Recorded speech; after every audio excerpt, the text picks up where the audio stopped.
All right, welcome back, kids. So, this is my new favorite toy. There's a couple of these popping up on YouTube, just so happen to be the same time I bought one, but this is an '05 Dodge Ram SRT-10. So, as I'm guessing anybody that's watching already knows, quick story on these is back in 2004, Dodge and the SRT team decided it'd be a good idea to put the 8.3 liter engine from the third gen Viper into the Dodge Ram. Of course, they changed the fascias and the suspension, things like that. But this is a vehicle really that probably should have never existed, but I'm just thrilled with the fact that it does. This thing is just, it's it's an absolute blast. You can't help but smile when you look at it or drive it. So this one is like I said, an '05. It's a regular cab. So the regular cabs had the 6-speed manual. It's the Tremec T56, same one out of the Viper. And the extended cabs are all automatic. Now, of course, the extended cabs will do some more towing. This one really isn't designed for much towing at all. I'm not sure why. I would assume it's due to the fact that the transmission doesn't have a whole lot of cooling. But these are not ready to tow much at all. It's got a relatively short bed anyway. I think it's about a 6.5 footer. So they made these only from '04 to '06. That was it. Just a short run.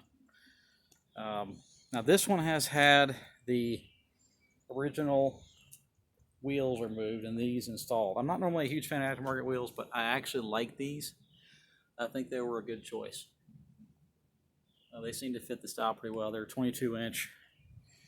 And I actually like them better than the kind of bright, polished, almost chrome look of the originals. I've changed the grille and the headlights just to update it a little bit, just to my personal taste. But I think the truck looks fantastic.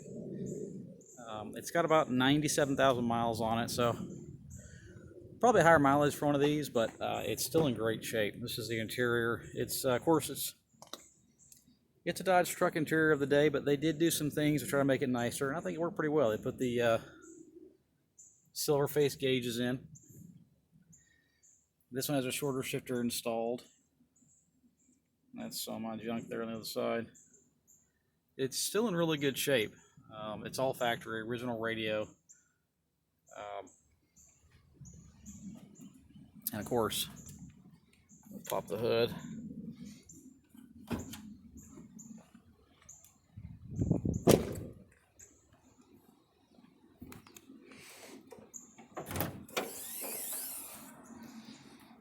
There she is. Like I said, 8.3 liter. You know, for the displacement, it's not a massive amount of power. I believe it's about 505 and like 550 foot-pounds of torque. But that's one of the great things about it. It's excessive size. It's not efficient. It sounds fantastic. Again, the Viper sound is kind of a acquired taste. I love it. A lot of people don't. Kind of reminds you of an old milk truck at higher RPMs. This one has a cam, so it does have a nice idle to it, which I prefer. It's got an aftermarket intake, which the idea of this is this little duckbill looking guy here. This actually meets up with there's a hood scoop up here. So factory, that would be unused. But on these, it actually meets up with that and provides a cool air intake. It's not 100% sealed, but it's better than the factory, in my opinion. So it seems to do a pretty good job. It's got an aftermarket cooling fan set up on it. It's pretty slick. There's 2 fans, this aluminum housing. There's a controller inside, which is adjustable. But the truck is in really nice shape. I'm really happy with it. It's a blast to drive, runs really well. It's also got an oil cooler added to the front. Normally these would be in the right front wheel well. They'd be a little bit smaller. I'm told this is from the 2nd gen Viper, that oil cooler setup. So a little larger. Got some braided lines going to it. And the same thing with the power steering. Normally these had in the factory, they had it was a hydraulically powered cooling fan. Kind of a strange setup. It actually ran off the power steering pump. So when you replace the fans with electric, you have to update the lines. And also the factory oil and power steering lines are known to leak, so it's nice to have those updated to a kind of braided design. But overall, I just think these are really neat trucks. They seem to be holding their value, and you know, I wouldn't say they're coming up in value a whole lot from what I've seen, but they seem to be holding pretty steady. They go anywhere from, seems like about 15K for an average driver. I paid, you know, less than that for this one, not a whole lot less, but less. And then I've seen them go up to, you know, super low mileage examples, say 20-30,000 miles. I've seen them around 25K, 27K. The regular cabs seem to be around the same, maybe a little bit less here and there, because some people prefer the 6-speed, some people prefer the automatic. I mean, some people don't like a 6-speed in a truck. I mean, I get that.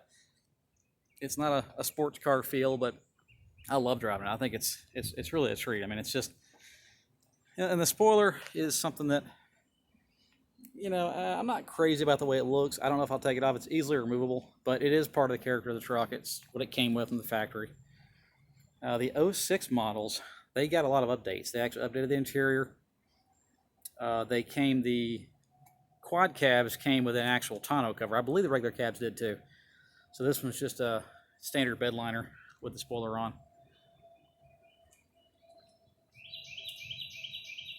But overall, I don't know if Dodge is going to come back with the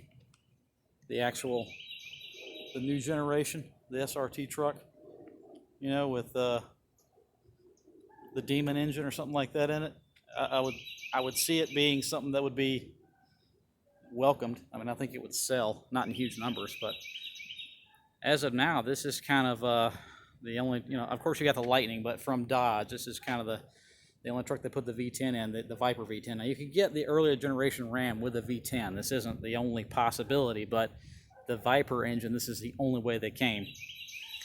And, you know, back then it was the cheaper way to get a Viper engine in a truck, and it's still that way. I mean, Vipers now, second, third generations, I see them for 35, 40K. I'm sure there's some cheaper ones, but that seems to be the average. So these go for a good bit less than that. I don't know how long that's going to last, but as of now, that's kind of where they're priced.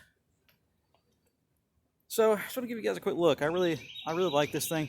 It's something you know, I always say I'll never get rid of stuff. Everybody that knows me knows I say that. I mean, I've got 5 cars at the time, so, but I honestly at this point, you know, unless the prices just drop out of the bottom for them and I could get a different one that was lower mileage, you know, for cheap, but I don't see that happening. So this one's a great driver. I mean, it's something that I don't want to say I don't worry about it at all, but it's something that, you know, it's already got some miles on it. It's been driven, it's been used, and at least in my experience, those are the cars I typically have the most fun with.